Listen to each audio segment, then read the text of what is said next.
एक दिल्ली का बादशाह सिकंदर लोदी था, उसको असाध्य रोग हो गया था। उसने सभी जंतर मंत्र भी करा लिए थे, हिंदू और मुसलमान सभी पीर फकीरों से, गुरु और ब्राह्मणों से, धार्मिक अनुष्ठान जैसा भी जिसने जो कहा उसने खूब करा लिया। उसको कोई राहत उसके रोग में नहीं मिल रही थी। जलन का रोग था। जलन का रोग ऐसा होता है जैसे पैर जल जाए अग्नि से या चाय से या गर्म किसी भी वस्तु से, फिर उसको एक विशेष पीड़ा होती है। तो ऐसी जलन के रोग में पीड़ा होती है, लेकिन वो ऊपर से किसी पदार्थ से जला हुआ नजर नहीं आता, पूरे शरीर में ऐसी दाह लग जाती है। और सिकंदर लोदी बहुत क्रूर राजा था, हिंदुओं से मुसलमान बनाया करता था जबरदस्ती। राजा होकर के ये और भी बहुत दुष्कर्म कर डालते हैं। इसलिए परमात्मा कहते हैं तब से राज राज मदमानम जन्म तीसरे शुक्र स्वानम। राज्य का पद पाकर ये इंसान इतना फूल जाता है, कुछ भी ऊंच नीच नहीं देखता, भगवान से भय खत्म हो जाता है, सब यशमैन हो जाते हैं। फिर ये मनमानी करके और नरे पाप इकट्ठे कर लेता है, फिर उन पापों का भोग भी उसी को भोगना होता है। उसी पाप कर्म के आधार से जन्म जन्मांतर के पाप हमारे संचित होते हैं। उन्हीं में से कुछ पुण्य और पाप मिला के मानुष जीवन में प्रारब्ध बना दिया जाता है। अब सिकंदर लोदी जी ने सब जगह अपना इलाज करवाया। पहले तो सभी ने जंतर मंत्र बताए, फिर अंत में कह दिया कि राजन हमारे पास ऐसी औषधि है, आग लगा दे लकड़ी में और कितनी जोर से जल रही हो 1 सेकंड में बुझा देगी, ऐसा ही करके दिखा दिया। और ये औषधि आपके काम नहीं कर रही, बिल्कुल भी निष्क्रिय होगी है। तो परमात्मा कहते हैं कि जब जीव के पाप बढ़ जाते हैं, ये मेडिसिन भी रिएक्शन करना शुरू कर देती है। तो पुण्यात्माओं, प्रारब्ध पाप से जो कष्ट हुआ है उसका औषधि काम नहीं कर सकती, उसमें परमात्मा की रहम की आवश्यकता होती है। सभी ने ये बता दिया कि तेरा ये प्रारब्ध का कर्म है, तेरे भाग्य में लिख दिया गया है विधाता ने, इसका अंत तेरी मृत्यु के साथ ही होगा, इसका कोई विकल्प नहीं। एक दिल्ली का बादशाह, अब वो क्या ट्रीटमेंट नहीं करवा सकता, उसने ये कह दिया कि जो मेरा इलाज कर देगा उसको मुंह मांगा धन दूंगा।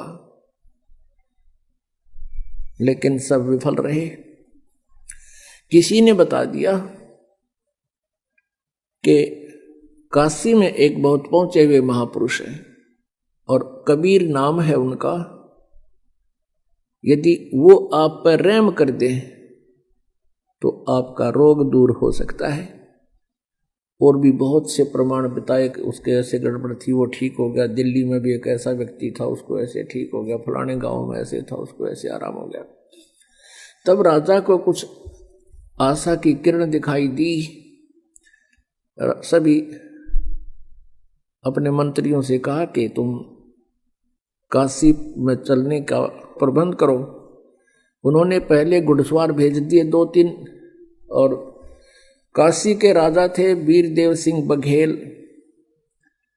वो दिल्ली के बादशाह के अंतर्गत थे, अधीन होते थे। ओवरऑल कंट्रोलर भारत का दिल्ली का शासक ही होता था, बाकी छोटे छोटे नरेश होते थे, जैसे वर्तमान में स्टेट बना रखी हैं और मुख्यमंत्री प्रधानमंत्री के अधीन है।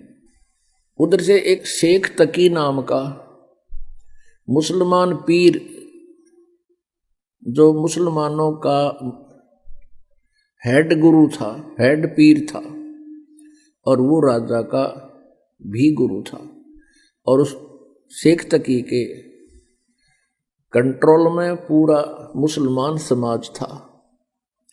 इसलिए उस शेख तकी को सिकंदर लोदी साथ रखता था और उसे परामर्श लेकर के कार्य करता था कि कहीं कोई ऐसा मैं धर्म विरुद्ध काम ना कर दूं जिससे जनता में रोष उत्पन्न हो जाए। और ये भी एक राजनीति थी कि कोई इधर उधर रुक चुक होगी तो ये शेख तक की उनने आप सेट कर लेगा। अब हाथी के ऊपर सवार होकर के, हाथी के ऊपर एक अंबारी होती है, राजा लोग हाथी पर चलते थे। हाथी पर चलने से उसको किसी प्रकार की जो है ना झटके नहीं लगते, हाल नहीं लगती, आखड़ी नहीं लगती। बहुत एक अच्छी यात्रा, कंफर्टेबल ट्रेवलिंग मानते थे हाथी के ऊपर चलना। और उसके ऊपर एक कक्ष बना दिया जाता था, एक रूम काठ का, उसमें राजा चलते चलते विश्राम भी करता था, बैठता भी था। हजारों की संख्या में अंगरक्षक साथ सैनिक चल पड़े, पहुंच गए वीर सिंह के पास। जो ही वीरदेव सिंह बघेल काशी के नरेश के पास सिकंदर लोधी पहुंचे तो उनके आवभगत में उन्होंने खाने के लिए पूरी मेज पर काजू, किशमिश, सेब, संतरे और जो भी नाश्ते में होते हैं सब वस्तु उपलब्ध करवा दी और खड़ा होकर कहा, ए राजन नाश्ता कीजिए। सिकंदर ने कहा कि वीर सिंह, मैं आपकी आवभगत से मैं बहुत संतुष्ट हूं, पर मैं खा कुछ नहीं सकता। मेरे एक ऐसी भयंकर बीमारी है कि मैं ना कुछ खा पा रहा हूं, ना मैं सो पा रहा हूं, ना मैं रो पा रहा हूं। मेरे जैसा दुखी इस पृथ्वी पर कोई और प्राणी आज नहीं है, और मैं यहां अपने इलाज के लिए आया हूं। मैंने सुना है कि यहां कोई कबीर नाम का संत है। आप तो यहां के रहने वाले हो, आपको तो अवश्य उनकी जानकारी होगी। उधर से परमेश्वर कबीर जी की महिमा से परिचित होकर और ज्ञान से प्रभावित होकर वीरदेव सिंह बघेल पहले ही परमेश्वर कबीर जी के शिष्य हो चुके थे, और वो तो वहां हजारों ऐसे प्रमाणों को आंखों देख चुके थे और स्वयं के साथ भी घटना घटी उनको भी देख चुके थे कि ये खुद मालिक आए। वीर सिंह की आंखों में आंसू आ गए और कहा कि राजन, आप ठीक ठिकाने आ गए, आप बिल्कुल दुरुस्त स्थान पर आ गए और आपका रोग अब रहेगा नहीं, यदि वो मेहर कर देंगे। वीर सिंह जी से ये बात सुनकर सिकंदर के मन में बहुत खुशी हुई और सोचा कि अब बात बनेगी। तो सिकंदर ने कहा कि वीर सिंह बुलाओ, शीघ्र बुलाओ उसको, मैं बहुत दुखी हूं, कबीर को शीघ्र बुलाओ। अब दिल्ली के बादशाह का आदेश, एक नरेश उसको सीधे शब्दों में मना नहीं कर सकता, करबद्ध होकर कहा कि जो आज्ञा हजूर आपकी, एक मेरी अर्ज भी आपसे है। कहते हैं संत को बाई ऑर्डर नहीं बुलाना चाहिए, और मान लीजिए हम उनको बाई ऑर्डर बुला भी लेंगे और उन्होंने रहम नहीं बख्शा, उन्होंने कृपा नहीं की, अंदर से वो प्रसन्न नहीं हुए, क्योंकि वो दुख भी मान सकते हैं, तो फिर आना और ना आना बराबर रहेगा। और कहते हैं संत को बुलाना नहीं चाहिए, स्वयं चलकर उनके द्वार पर जावे, नतमस्तक हुए, तो प्रसन्न होगे तो राहत मिलेगी, खुश होकर आशीर्वाद देंगे तब राहत मिलती है। सिकंदर कहने लगा, बस ठीक है, आप मुझे अभी ले चलो। अमरता के ना करता, ना जिसके एक शब्द में पूरा हिंदुस्तान हला करता। फिर भी पुण्यात्मा, ये विचार करो इस तत्व ज्ञान पर कि जो राजपाट चाहते हैं वो कितने सुखी हैं, और फिर भी उन्होंने परमात्मा के सहारे की फिर भी आवश्यकता पड़ती है। और हम पहले उस परमात्मा की आड़ में बैठ गए, हम पहले उस पावर हाउस से कनेक्शन ले चुके हैं, जिनसे को फिर बाद में लेगा, चाहे राजा हो चाहे कोई हो, तो उनको उसी सत्र का फिर बाद में लाभ मिलेगा। अब वीर सिंह बघेल को पता था, जिसमें वो सिकंदर लोधी ने चलने को कहा, उस समय जो समय था वो कबीर जी के घर पे मिलने का नहीं था, शाम का समय था। वो परमात्मा कबीर जी अपने उस शिष्टाचार के आधार से गुरु स्वामी रामानंद जी के आश्रम में शाम को जाया करते थे, वहां बैठकर सब भक्तों और साधुओं के साथ आरती किया करते थे। वो समय वीरदेव सिंह बघेल को पता था कि कबीर जी आश्रम में मिलेंगे, तो सीधा आश्रम में लेकर गया। अब जो ही सिकंदर लोधी और वीरदेव सिंह बघेल रामानंद जी के मेन गेट पर पहुंचे, वहां द्वारपाल खड़े थे भक्त। अब वीरदेव सिंह को तो पता था कि हमारे आश्रम का क्या रूल है, क्या नियम है, और यदि वो आप बताते हो सिकंदर लोधी को तो उसको महसूस हो सकता था, क्योंकि राजा जो है सांप के साहस है, और उसके जरा सा भी कोई उसके विरुद्ध काम हो जाए, उसकी प्रकृति के विपरीत, वो तुरंत डंक मार सकता है। तो वीरदेव सिंह बघेल ने उस सेवादार से कहा कि भक्त सिकंदर लोधी दिल्ली के बादशाह आए हैं और हमने कबीर जी से मिलना है, क्या आए हैं भगवान? अब सेवक ने कहा कि उनके आने का वैसे तो समय हो रहा है, पर अभी तक वो पहुंचे नहीं हैं। तो वीरदेव सिंह ने कहा कि आप स्वामी रामानंद जी से प्रार्थना कीजिए, क्योंकि रामानंद जी मुसलमानों को एंट्री अलाउड नहीं करता था, नो एंट्री थी मुसलमानों की रामानंद जी के आश्रम में। और वीरदेव सिंह बघेल ने कहा कि आपको अंदर नहीं जाने देंगे, तो राजनीति भी साथ रहती है इन लोगों के, इसलिए उस सेवक से सीधा ही कह दिया कि अंदर से आदेश आप पर ले लेगा यूं। तो वीरदेव सिंह बघेल ने कहा कि स्वामी जी रामानंद जी से कहिए कि दिल्ली के बादशाह शहनशाह सिकंदर लोधी जी आए हैं और वो कबीर जी से मिलना चाहते हैं और आपका भी दर्शन करना चाहते हैं, और जब तक कबीर जी यहाँ आए तब तक आपके पास ये विराजमान होकर के टाइम पास करना, तो अपना समय इंतजार करेंगे, उनके आने तक आश्रम में बैठना चाहते हैं, आपकी आज्ञा लेकर आइए, आपकी क्या आज्ञा? अब सेवादार गया, ऐसे गेट के साथ में ही उनका बाहर आसन लगा हुआ था पेड़ों के नीचे। रामानंद जी का जो गेट से 50 फुट की दूरी पर मुश्किल से होगा, लेकिन था साइड में, सामने दिखाई नहीं दे रहा था। तो जैसा ही सेवक ने जाकर कहा कि हे स्वामी जी, ऐसे ऐसे दिल्ली के बादशाह सिकंदर लोधी आए हैं और आपके दर्शन करना चाहते हैं और कबीर जी से मिलना चाहते हैं, जब तक कबीर जी आओ तब तक आपके यहाँ आश्रम आपके पास बैठना चाहते हैं, आपकी जो आज्ञा हो। अब रामानंद जी ने कहा कि मैं इन मलेच्छों को, काफिरों को, मुसलमानों को अपने आश्रम में अलाउड नहीं करता, कह दो सिकंदर को बाहर इंतजार कर लेगा। अब ये बात सिकंदर ने भी सुन ली, क्योंकि साथ में बैठा था रामानंद जी। उधर से आकर के उस सेवक ने बता दिया कि स्वामी जी ने मना कर दिया कि हम मुसलमानों को अपने आश्रम में प्रवेश नहीं करने देते, ये मांस खाते हैं। अब सिकंदर लोधी तो वो भी शब्द सुन रखे थे कि इन काफिरों को मैं अलाउड नहीं करता। अब राजा वो क्रिमिनल कीड़ा फिर उठ गया, उसके काट ली तलवार। उसने सोची कि एक दिल्ली के बादशाह को और ये 2 कौड़ी का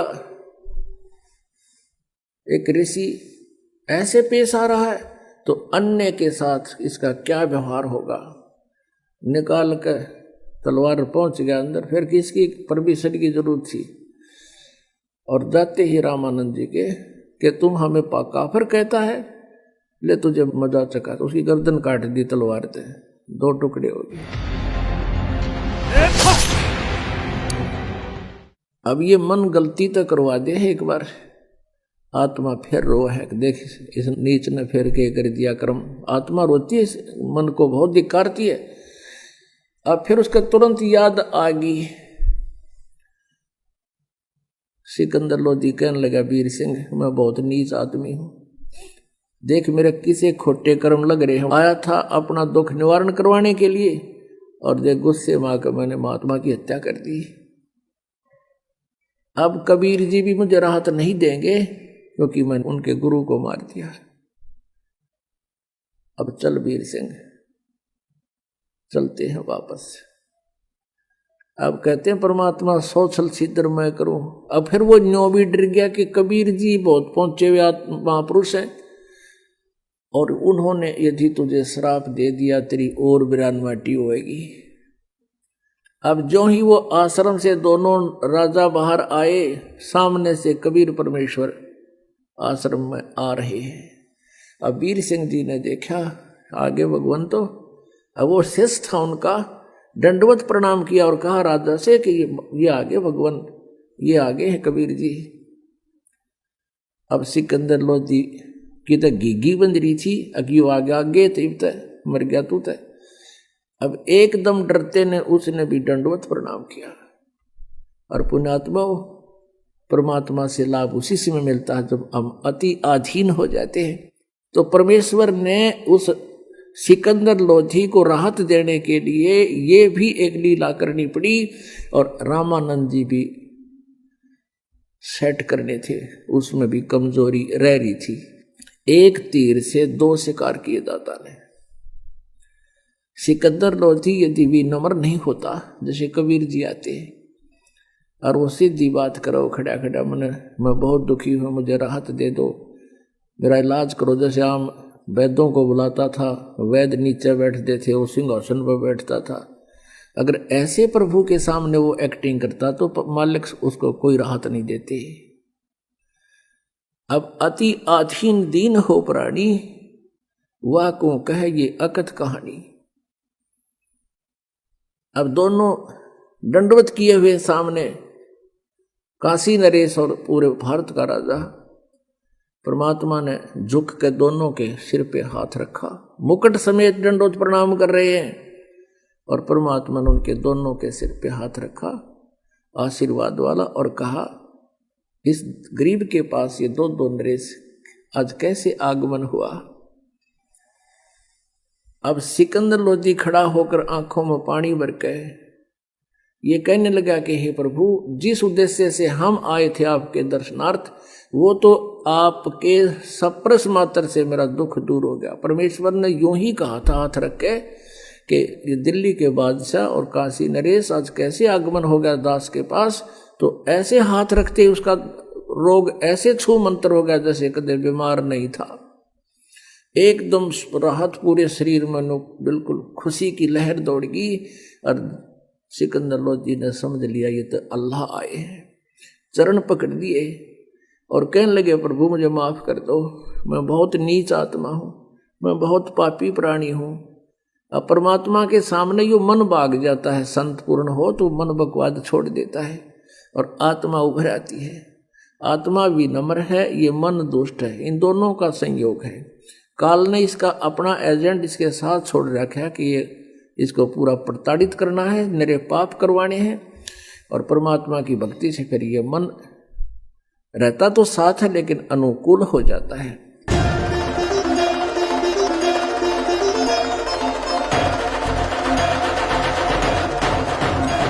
गगन मंडल से उतरे सतगुरु सत्य कबीर, जलज माही पौढ़न किए दो दीनन के पीर। जगत गुरु तत्वदर्शी संत रामपाल जी महाराज के पावन सानिध्य में परमेश्वर कबीर साहिब के प्रकट दिवस के अवसर पर 20, 21 व 22 जून 2024 को नेपाल सहित भारत के 11 सतलोक आश्रमों में 3 दिवसीय महासमागम का आयोजन किया जा रहा है। इस पवित्र अवसर पर आदरणीय संत गरीबदास जी महाराज की अमृतमय वाणी का 3 दिवसीय अखंड पाठ, विशाल भंडारा, विशाल सत्संग, आध्यात्मिक प्रदर्शनी और निशुल्क नाम दीक्षा का आयोजन किया जा रहा है। साथ ही दहेज मुक्त विवाह, रक्तदान शिविर व नशा मुक्त जागरूकता अभियान जैसे समाज सुधार के कार्यों का आयोजन भी किया जाएगा, जिसमें आप सभी को इस विशाल अद्वितीय भंडारे में सादर आमंत्रित किया जाता है। इस महासमागम के आयोजन स्थल का पता है सतलोक आश्रम, धनाना धाम, सोनीपत, हरियाणा। इस कार्यक्रम का सीधा प्रसारण साधना टीवी चैनल, संत रामपाल जी महाराज यूट्यूब चैनल और स्पिरिचुअल लीडर संत रामपाल जी महाराज फेसबुक पेज पर सुबह 9:15 बजे से देख सकते हैं।